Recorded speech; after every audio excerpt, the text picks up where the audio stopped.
pe ya Mwana pe ya Elimo Santo. Amen. Et Nzambe Tata, merci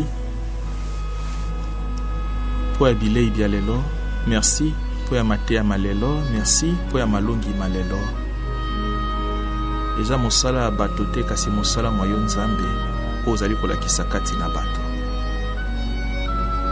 Toyoki nini okanaki koyebisa biso lelo. Yango tomitiki yo maboko mayo po topesa biso bobelese yo moko makasi makokokisa mango.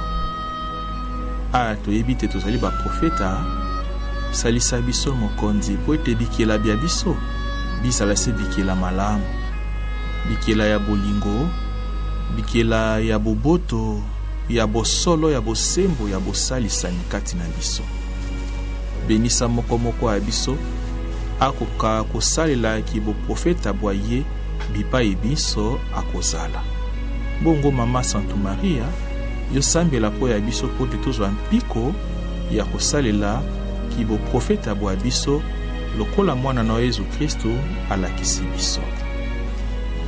Maria losako tondi gracia, mokonzi azali na yo, abenisi yo yambo ya basi banso, abenisi pe Yesu mwana wa yo.